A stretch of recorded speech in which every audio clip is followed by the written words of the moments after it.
Micrófono de papel.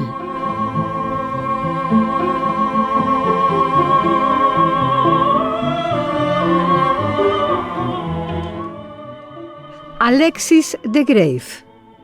León de Graeff. Sonetos 1914-1972. Querido León de Graeff, me interesa su poesía más de lo que usted puede creer y su espíritu mismo más que la poesía misma. Hay pocas almas de su estirpe en este mundo y en nuestra América. Además, la poesía se queda enredada en los sentidos y apenas saca de ellos algún miembro para lanzarlo a ese mundo de lo sobrenatural o divino o mágico del que gusta usted, como de un elemento propio y hasta como el único de su agrado. Gabriela Mistral, Lisboa, 1937.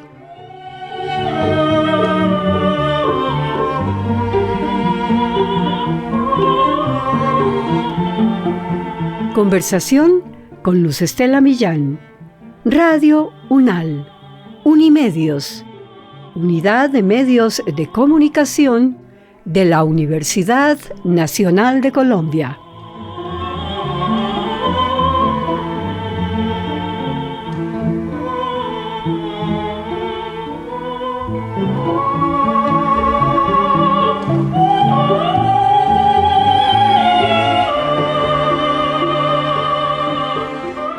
León de Graeff.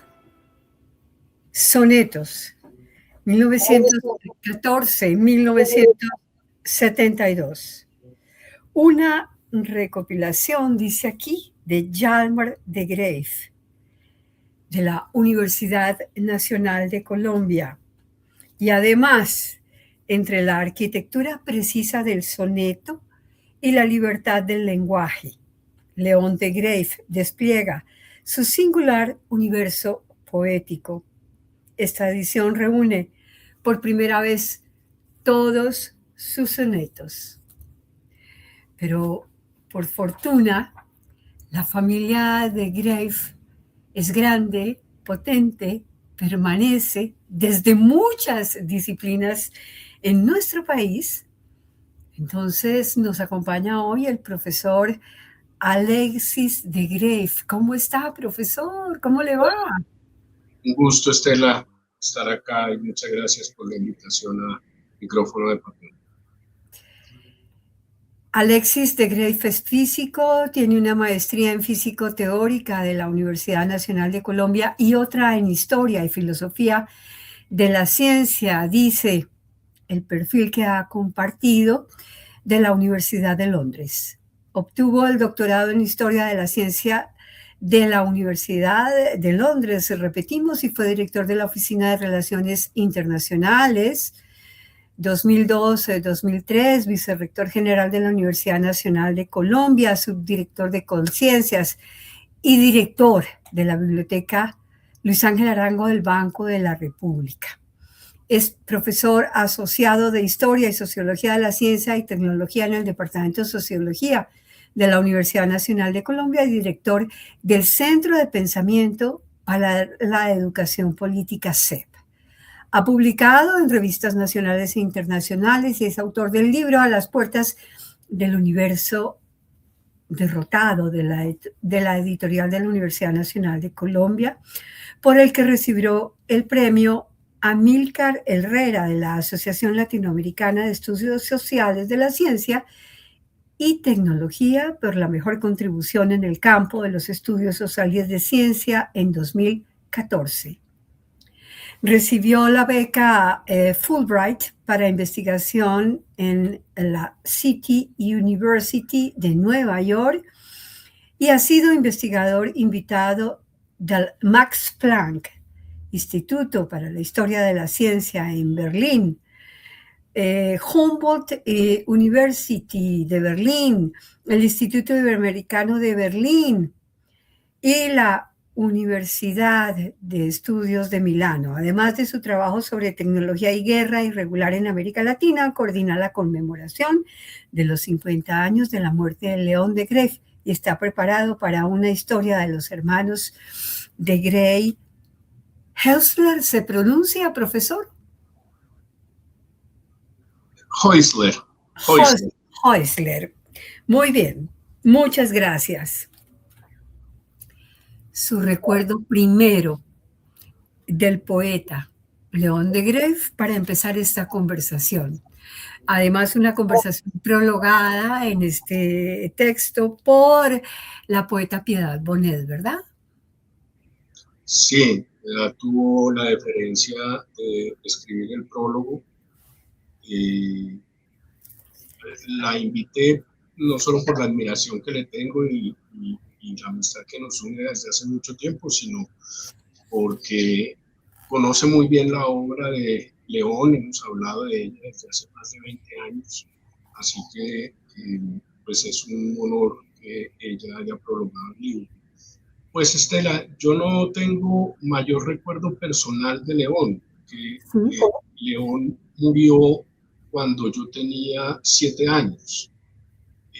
Entonces, ¿qué recuerdo? Recuerdo la figura de él, digamos, claro, la barba me parecía un señor muy viejo. Recuerdo que íbamos a la casa de él en el barrio Santa Fe, en la carrera 16 SAC 23, y le llevábamos algo de comida de vez en cuando, no muy sana la dieta. Yo me acuerdo que le llevábamos arequipe y arepas y sardinas. No era como muy sano. Es como un recuerdo así que tengo.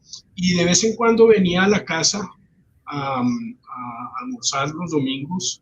Entonces tengo también ese vago recuerdo de él en un Renault 4, que era el carro que tenían mis papás, que lo íbamos a recoger y iba adelante. Como ve, muy anecdótico, no tengo mayor recuerdo de él. Lo que sí pasa es que, claro, es una figura que está presente en la familia, sobre todo porque, como usted muy bien acaba de decir, quien preparó la obra, no solo estos sonetos, sino la obra completa, fue Hjalmar de Greiff, quien fue mi padre. Y pues eso fue un trabajo al que él le dedicó más de 50 años de recopilar,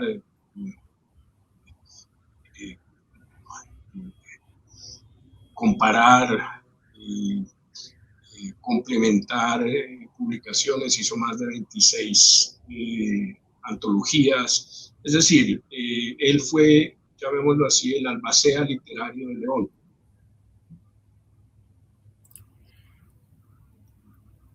Como esos dibujantes que ejercen su oficio con apasionamiento y obsesión, Rayana, la manía, sí, León de Greiff escribió incansablemente poemas desde los 16 años hasta un poco antes de su muerte. Era un poeta nato, un lector ávido y curioso, y un hombre polifacético que pudo sostener lo que podríamos llamar una doble vida. ¿Por qué? Bueno, yo diría porque León de Greiff nunca vivió de su poesía. León de Greiff vivió como burócrata, como oficinista. Él trabajó en la Contraloría General de la Nación, trabajó en el Banco Central y trabajó un tiempo también en los ferrocarriles. Y en todos esos cargos él ejerció como contador, que por cierto es un trabajo que de alguna manera se roza con la poesía. ¿Por qué? Bueno, es porque quien hace versos tiene que contar sílabas y tiene que hacer bien las cuentas. No es, digamos, hay una parte muy técnica, llamémoslo así, en la construcción del verso. Y lo digo también porque no solamente León, también Otto, y digamos, en la familia creo que ha habido una cierta propensión al interés por los números, por hacer listas de cosas, por hacer cuentas, por, digamos, jugar con los números.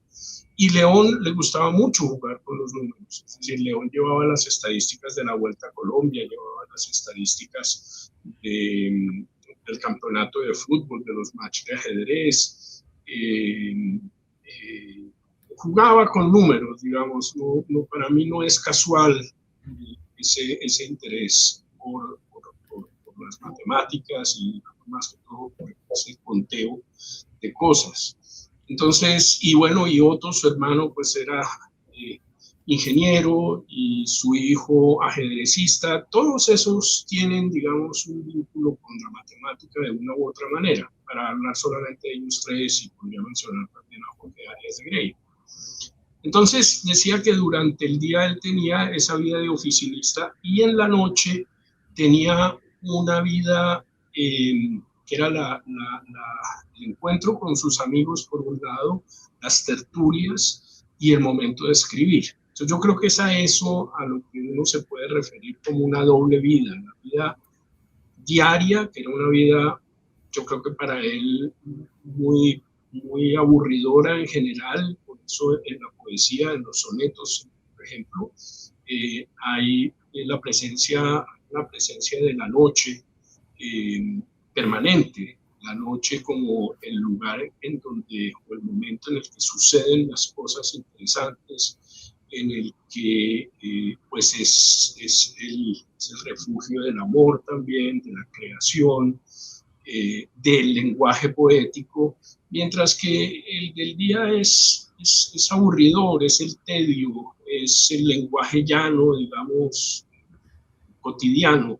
Entonces yo creo que es a eso a lo que se refiere, creo que lo que mencionó es parte del prólogo de Piedad. Muy bien.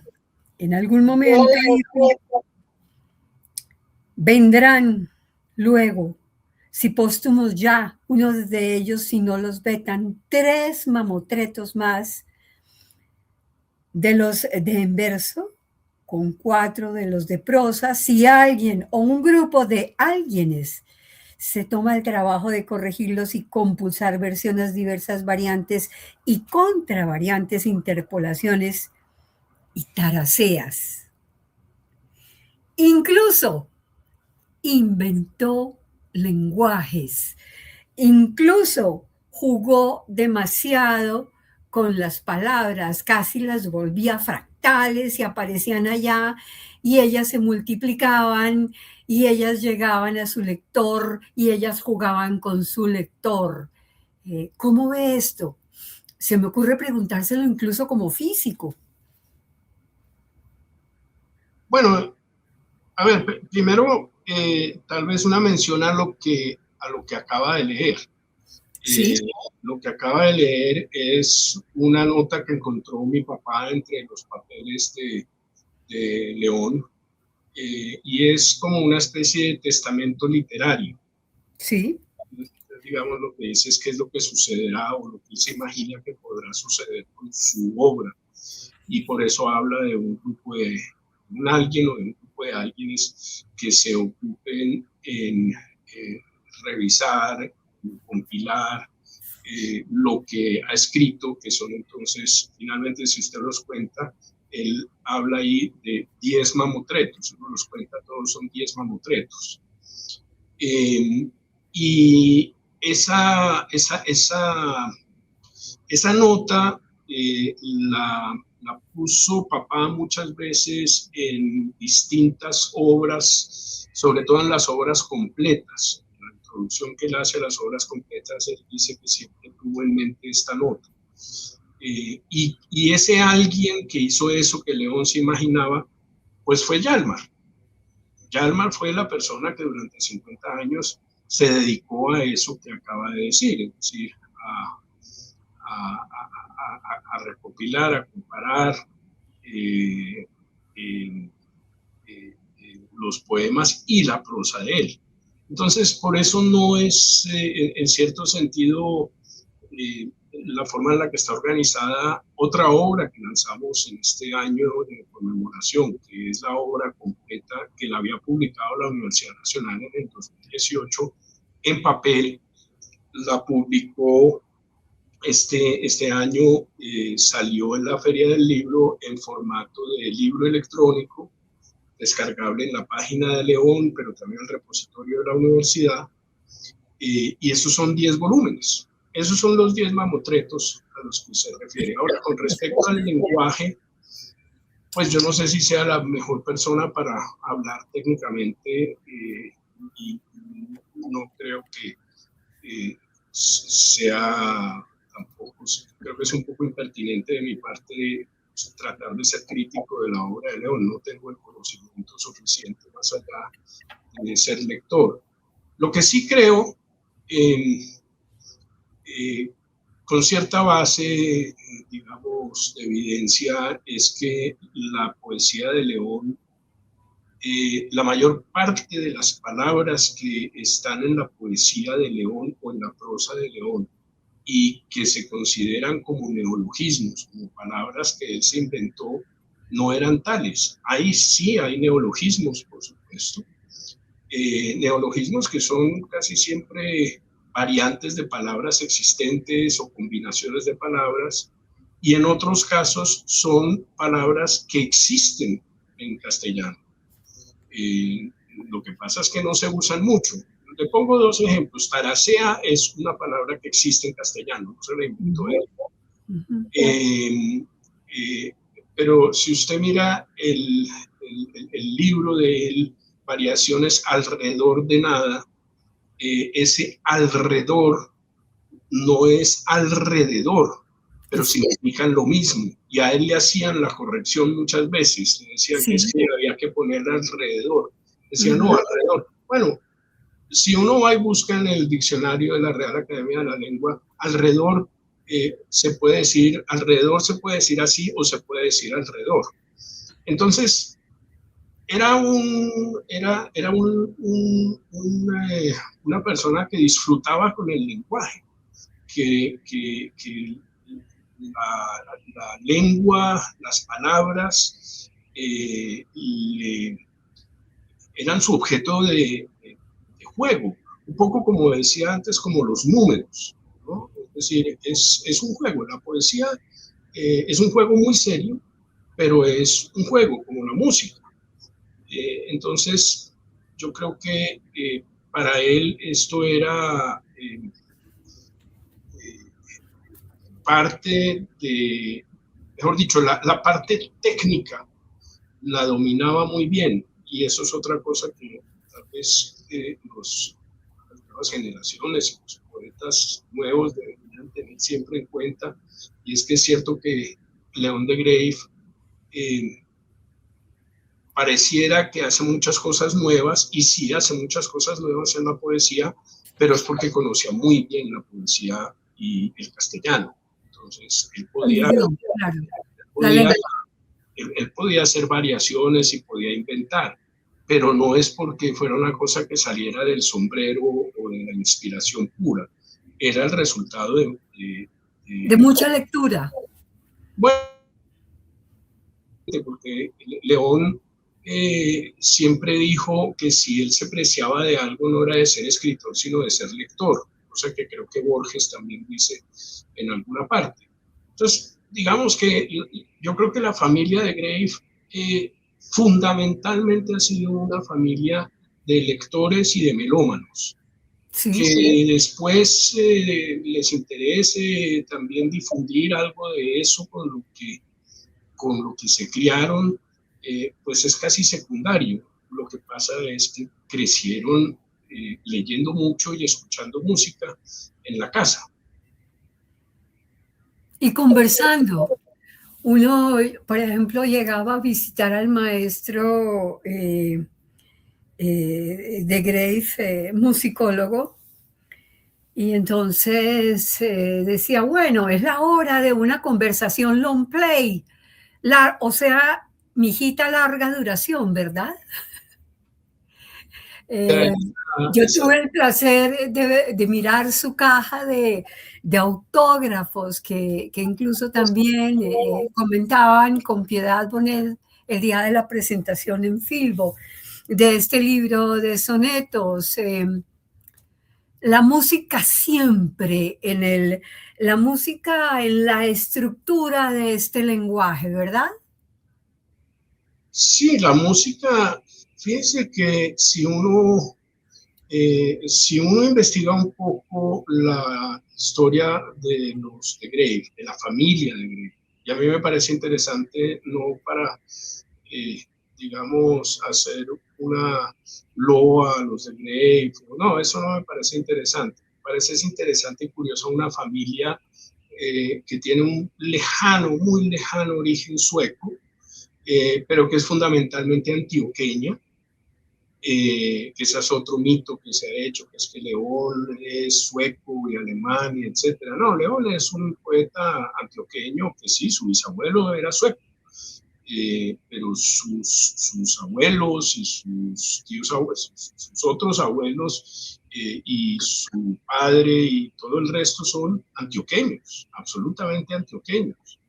Entonces decía, si uno mira por ejemplo, desde ese primer de Grave que llega a Colombia en 1826, es decir, casualmente hace 200 años, si uno mira lo que se puede reconstruir de documentos históricos, era alguien también vinculado a la música, simplemente como melómano. Él traía instrumentos, por ejemplo, en el equipaje. Su esposa era hija eh, de, de un obispo protestante de la iglesia sueca, y entonces pues también ahí hay un vínculo muy fuerte con la música. La iglesia protestante pues tiene un vínculo muy cercano y piensa solamente en Bach, por ejemplo, ¿no? Entonces, ella también tenía formación musical, y luego los hijos de ellos, en la correspondencia que hay de ellos con Carlos Segismundo, o sea, el abuelo y los tíos abuelos de León, cuando van a Europa, reportan en sus cartas todos los conciertos a los que fueron. Don Luis, el papá, fue una de las primeras personas que tuvo un gramófono de esos de corneta en Colombia y en Medellín en particular. Entonces la música estuvo ahí siempre. No es una cosa rara, es lo que quiero decir, no es una cuestión de intelectuales, no, era digamos, con lo que se criaban, con lo que se criaron.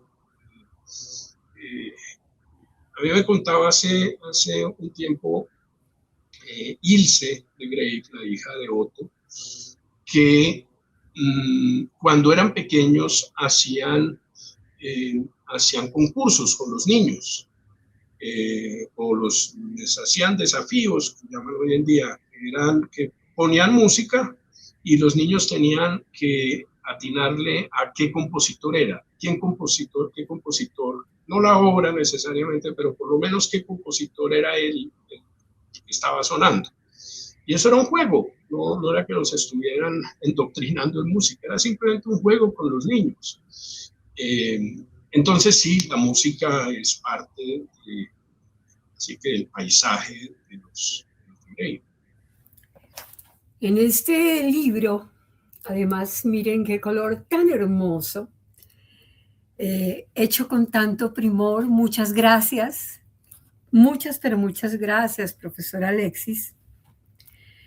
Encontramos en un soneto llamado Tergiversaciones una visión muy potente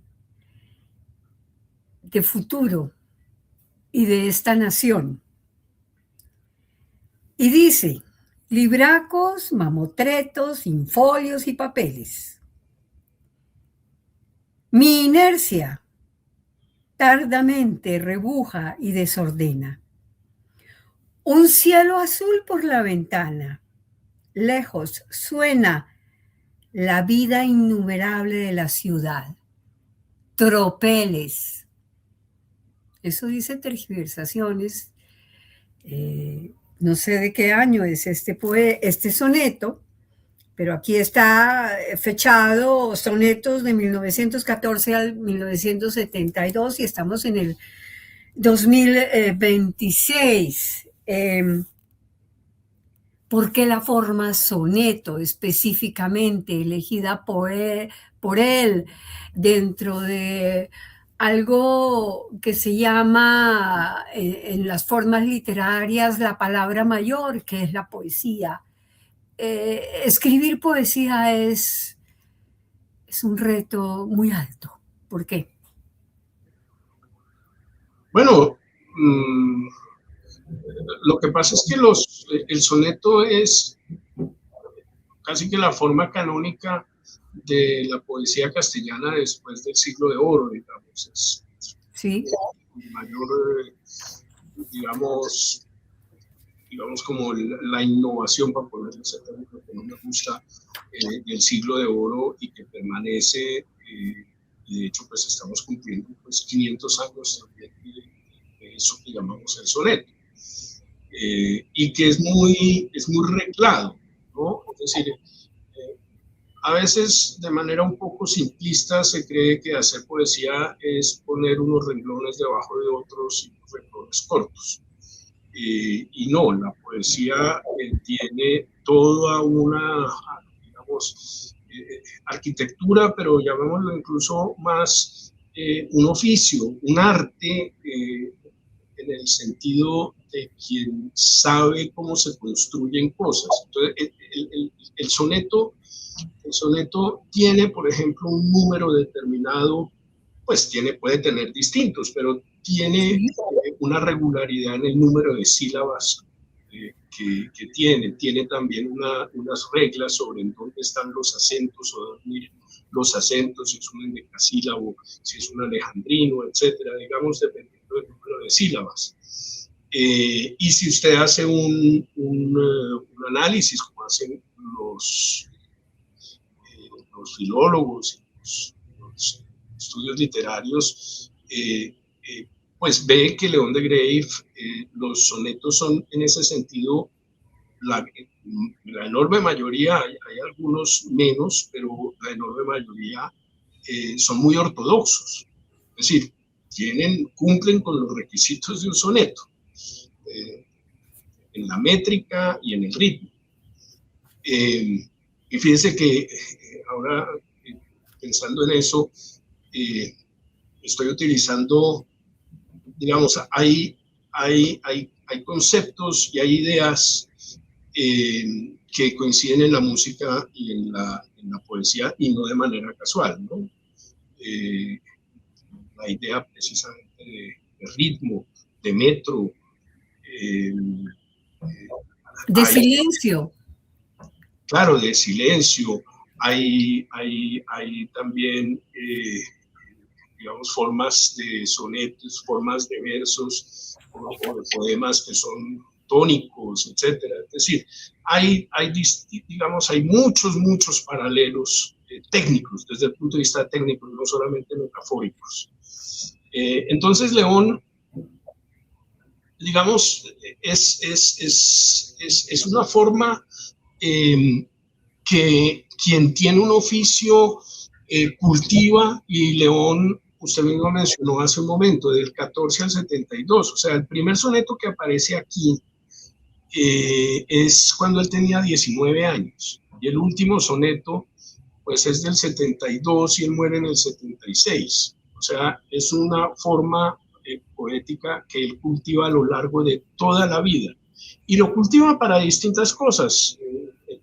La lectora de este libro va a ver que aquí hay de todo. Hay desde algunos sonetos que son muy conocidos, otros menos conocidos, algunos que probablemente eran únicamente notas poéticas, digamos, en la última parte de este libro que preparó todo Hjalmar, insisto. En la última parte hay sonetos que parecen inconclusos, hay unos que claramente son inconclusos, pero hay otros que son únicamente, por ejemplo, la primera cuarteta, que podrían ser como una especie de notas, digamos, notas poéticas o ideas que a lo mejor se podrían y pensó que podría desarrollar más adelante. Es decir, el libro creo que para alguien que le guste la poesía, que la disfrute, no solo a León de Grave, sino en general, para alguien que le interese León de Grave, pero también para alguien que, digamos, quiera ser poeta o le guste escribir o, digamos, ya la parte, digámoslo así, de creación.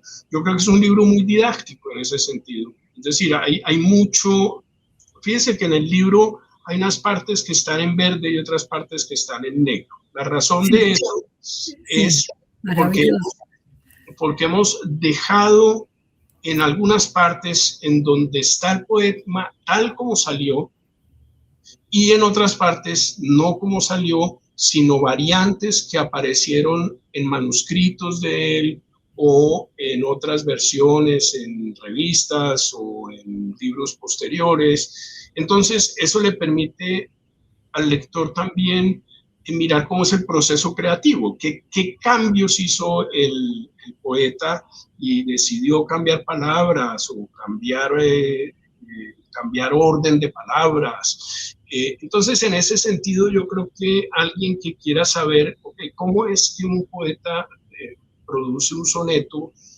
por lo menos en algunos casos lo puede ver acá, puede ver esas variaciones que yo creo que son interesantes, porque es ver al poeta ya no con la obra terminada, sino con la obra terminada y el proceso de creación de la obra. Yo creo que eso es muy novedoso en la forma en la que Hjalmar pensó tanto la obra completa como esta recopilación, que hay que insistir, ¿no? Esta no es una antología. Es muy importante este libro, pienso yo, es que están todos los sonetos. Es decir, uno podría, no es que los sonetos no se hubieran publicado antes, los sonetos estaban dentro de la obra completa en los 10 volúmenes. Pero salen de allí exclusivamente los sonetos para esta obra. Exactamente, entonces le tocaría a usted ir a buscar en las distintas páginas dónde están los sonetos, pero si usted quiere ver los sonetos, leer únicamente los sonetos, que precisamente no se escogió otra forma, sino los sonetos, porque como decía, y usted lo decía hace un momento, pues es casi que el equivalente en música son las sonatas. ¿Sí? Claro. Es la forma. La forma sonata. Digamos, claro. Es la forma más casi que ejemplar de que cultiva un poeta, que de verdad es un poeta. Es una exploración inmensa. Claro, eso iba a decir, que muchos de los sonetos que hay acá, algunos son tomadura de pelo, clarísimamente. ¿sí? Algunos son... Vamos a ir al humor porque es total el León de Grave, ¿verdad? Sí, pero algunos, por ejemplo, hay algunos, por ejemplo, dedicados a amigos, ¿no? Diciendo, pues, por ejemplo, que le debe plata y se le escribe, pues, un soneto diciéndole que le va a pagar, etcétera, etcétera. Es decir, una cuestión que no era ni para publicar ni nada de eso, pues mandándole a un amigo tomándole el pelo, o el poema que le hace a Pepe Mejía, a Ciro Mendía, perdón, cuando en el año 45 van a ir a México a repatriar las cenizas de Barba Jacob, va Pepe Mendía, va Ciro Mendía, va León, bueno, va un grupo de personas, las está mandando el gobierno para repatriar las cenizas. Y hay un soneto muy divertido en el que León le toma el pelo a Ciro. En el soneto pues dice que pobre Cirito porque se va a matar en el avión, y la razón es porque Ciro Mendía le tenía pavor a volar. Entonces pues digamos también es también digamos una tomadura de pelo en el sentido no solamente del humor de él en la poesía que también publicó, que tiene mucho sentido el humor, reírse de sí mismo y de otros, sino también de la tomadura de pelo, llamémoslo así, privada, entre amigos. Ujú. Y muchos de estos, yo creo que es un poco como el ejercicio que hace de calentamiento un deportista, o las escalas que hace un músico. Es decir, no, para no perder Una eh, calentada al instrumento y ahí vamos, al piano o al violín. y no dejar pasar un solo día, así no vaya a tocar una obra, no dejar Claro, pasar un solo día sin al menos hacer unas escalas. claro. Entonces, mucho de esto eran ejercicios que él estaba haciendo como parte de su oficio. Yo creo que hay que desmitificar también un poco. León de Grey no ponía ni esperaba ser el gran, pues estaba escribiendo pensando que ese iba a ser su gran poema. También Era natura, era su naturaleza propia y aquí nada está impuesto ni rebuscado, ¿verdad? sí, yo creo que León escribía, como dice Piedad ahí, León escribía Sí, de manera compulsiva porque necesitaba escribir. Es que, claro. Estela, estamos hablando de una obra completa que son 10 volúmenes, 9.800 páginas. Sí, Pues eso es alguien que escribió mucho. Ahora, claro. interesante que de esos 10 volúmenes, Y que todo necesitaba salir, o por lo menos una gran parte, ¿verdad? Y qué bueno que pudo hacerlo, ¿no?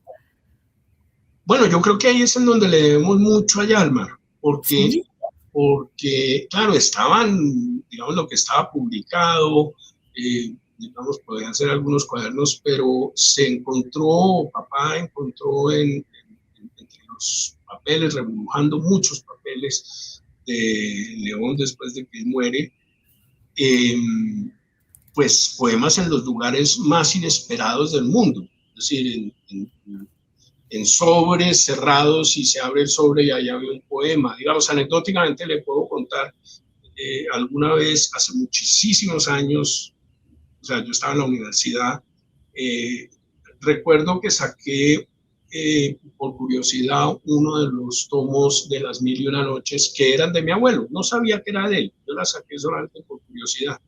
Y cuando lo saqué y abrí, adentro había un poema. Pues claro, se lo entregué a mi papá, pero es para decirle que uno podía encontrar poemas en los lugares más inesperados. ujú, Y él escribía compulsivamente. Él estaba en un café y estaba escribiendo, lo hacía como una necesidad, es lo que quiero decir. sí, Y él sabía que era poeta, es decir, él se veía a sí mismo, y en las hojas de vida, en algunas hojas de vida, un poco, creo yo, también de manera un poco provocadora, decía pues oficio, y él ponía poeta. Eh, eh, entonces él sí se reconocía en que su vida real, lo que él le interesaba y en lo que se identificaba, era en ser poeta. Pero nunca vivió de la poesía. El derechos de autor vino por ahí a recibir la primera vez, y prácticamente única que recibió algo de derechos de autor, antes de lo cual, incluso por indelicadeza de algunos editores, que no vale la pena, pues eso ya es anecdótico, que nunca le pagaron regalías.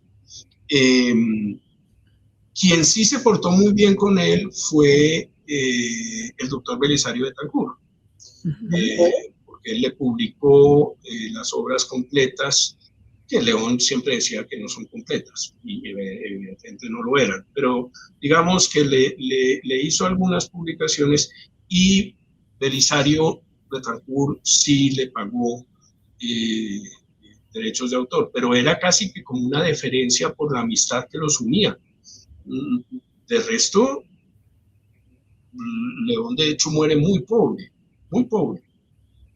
Yo invito a quien quiera verlo, entre otras cosas, una invitación, aprovecho, Estela, para sí, que nos esté viendo. Eh, Nosotros donamos también a la Universidad Nacional, al Archivo Central Histórico de la Universidad Nacional, el archivo personal de León de Grave, que hoy en día es el fondo León de Grave, en el archivo. Y entre las cosas que hay en el fondo, que no es sino por una razón histórica interesante, ahí están los desprendibles de la pensión que recibió hasta cuando murió, para que la gente vea el grado de pobreza en la que murió. Yo vi los últimos recibos hace relativamente poco y los indexé a hoy. Y le puedo decir que no me dieron 2 salarios mínimos a 34 años de trabajo en el sector público.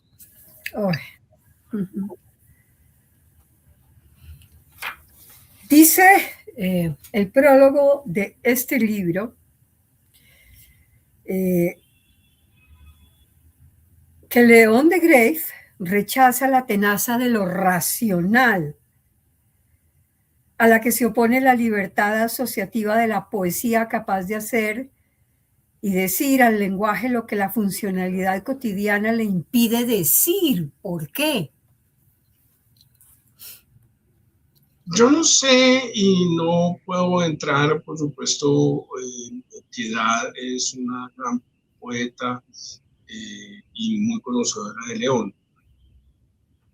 Yo creo que tal como está enunciado lo que acaba de leer, yo creo que es un poco exagerado. Yo no creo que, digamos, exagerado en el sentido de que, digamos, no es lo que uno podría llamar poesía surrealista, ¿sí? Como de asociación libre. Sí. No. Yo creo que sí hay mucho de racional, muchísimo de racional, ¿no?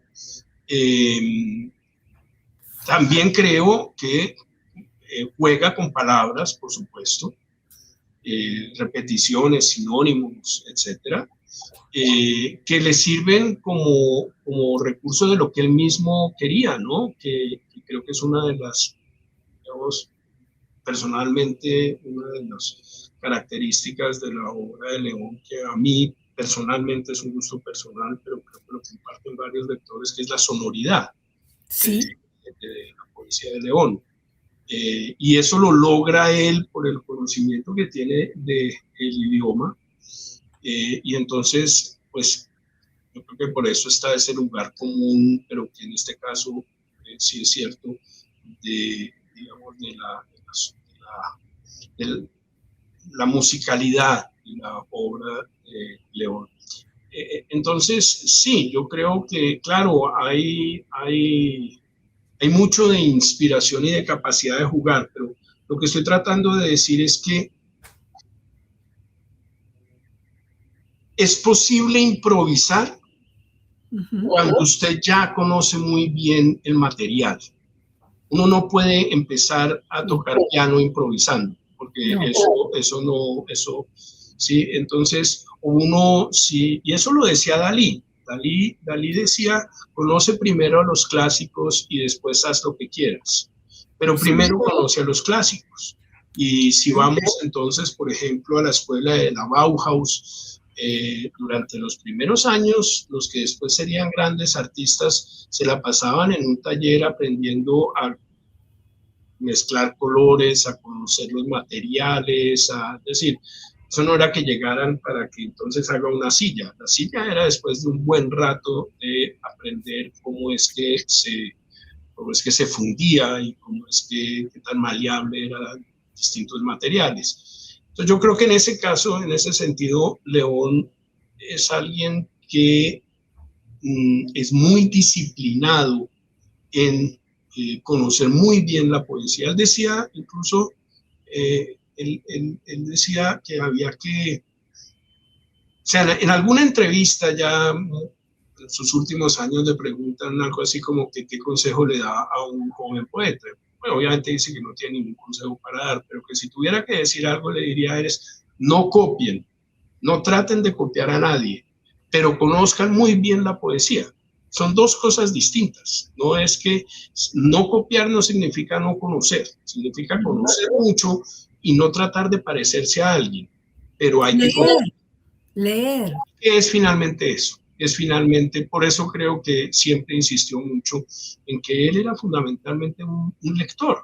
y en efecto era un lector voraz. Eso sí, la erudición de él no es una erudición postiza, no es una erudición, digamos, de alguien que, como alguna vez han dicho, que es que escribía con un diccionario al lado para poner palabras raras. No, las palabras se las sabía, no es que estuviera buscando palabras raras. Y las referencias, que son muchas, a la historia y a la geografía, Con todas. también tienen que ver con esa erudición de quien disfruta leyendo, sobre todo mucha literatura francesa, ¿no? Era Sí. digamos, la lengua y el referente cultural en América Latina era Francia. ¿Sí? Así como el referente, digamos, comercial era Inglaterra, el referente cultural era Francia. Entonces, los libros que llegaban aquí o a Medellín, a la librería del Negro Cano, era pues una librería en la que se formaron una gran parte de estos poetas del grupo de Panidas, como se llamaban, digamos, los jovencitos, eran 13 jovencitos que se reunían en esa librería y en una oficina que don Tomás Carrasquilla les patrocinaba. La mayor parte de los libros que llegaban ahí llegaban en francés. Entonces, por ejemplo, como tenemos los listados de los libros que León compró, sabemos, por ejemplo, que León leyó a Faulkner en francés, no en inglés, y a James Joyce también lo leyó en francés. Claro, porque pues lo que llegaban era sobre todo traducciones, no porque no lo conociera, porque, por ejemplo, en cambio, a Edgar Allan Poe lo leyó primero en castellano y luego lo leyó en inglés. Sí. Pero lo que quiero decir es que el referente es claramente el mundo francés, el mundo cultural francés.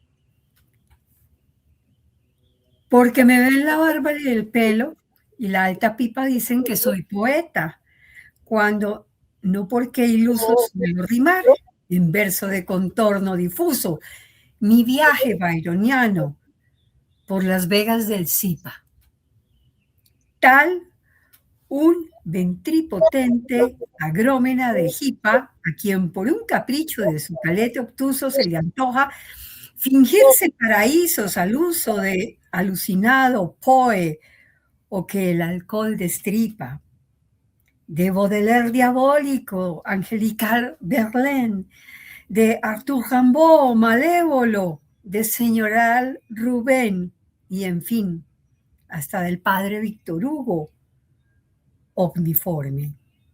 Y tanta tierra inútil por escasez de músculos, tanta industria novísima, tanto almacén enorme, pero es tan bello ver fugarse los crepúsculos. Profesor Alexis de Grey, físico de la sangre de esta familia, muchas gracias por acompañarnos hoy en este homenaje al poeta León de Grey. Maravilla que la Universidad Nacional de Colombia tenga hoy en su acervo, en su reservorio, la obra de León de Grey. Invitamos a todos a encontrarla, a leerla, a buscarla, a enriquecerse con ella, a jugar con ella, a todo lo que puedan hacer con ella.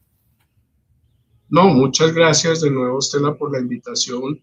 Creo que sobre todo el trabajo que hizo Yalmar y lo que estamos tratando de hacer, esto no soy solamente yo, por supuesto, estamos en esta conmemoración, pero a raíz de esto pues hemos tenido un grupo de amigos trabajando en cosas de León, pero es sobre todo no porque León requiera mostrar o se requiera mostrar lo bueno o importante poeta que era, sino porque las generaciones jóvenes tienen el derecho a disfrutarlo.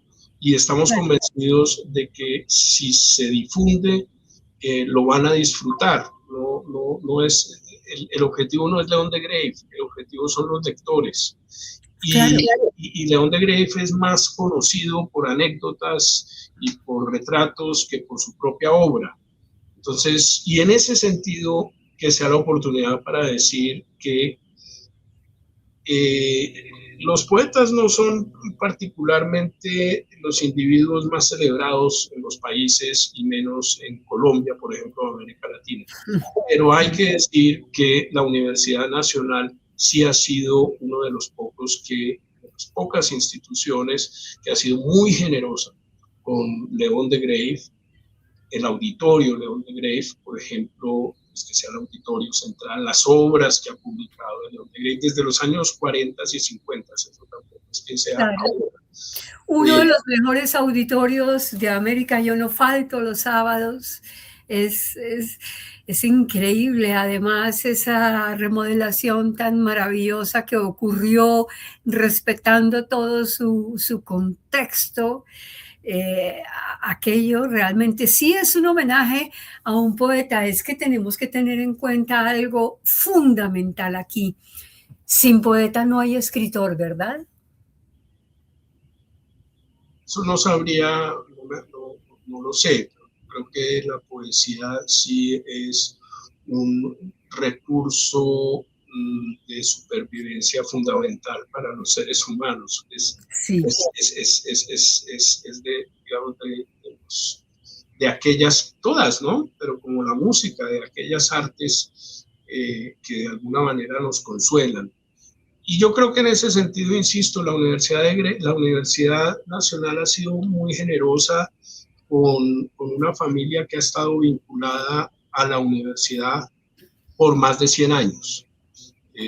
Todos, yo le podría hacer una larga lista de Graves que hemos sido profesores de la Universidad Nacional, hasta incluso Yalmar de Grave, que fue director de divulgación cultural y secretario del conservatorio, para darle, digamos, un ejemplo del recopilador de esto, de quien además, perdón, me alargo solamente con este último punto, no. Hay la casualidad de que León y Otto de Grave, ambos fueron profesores de Yalmar, ambos fueron profesores de historia de la música, o sea, uno porque el papá estudiaba cello en el conservatorio, es decir, León, y el otro porque cuando Otto dictó el curso de historia de la música, pues a papá le interesó y fue, o sea que él tomó el curso de historia de la música de León y el de Otto. Eso es para darle una idea, digamos, de cuán cercano es la universidad, la familia y la universidad. Por eso la universidad se lo ha devuelto. Y esa es la razón, Estela, por la que no tuvimos ni un segundo de duda cuando pensamos quién debe tener el archivo personal de la Universidad Nacional. Muy bien, gracias siempre. Y los invitamos a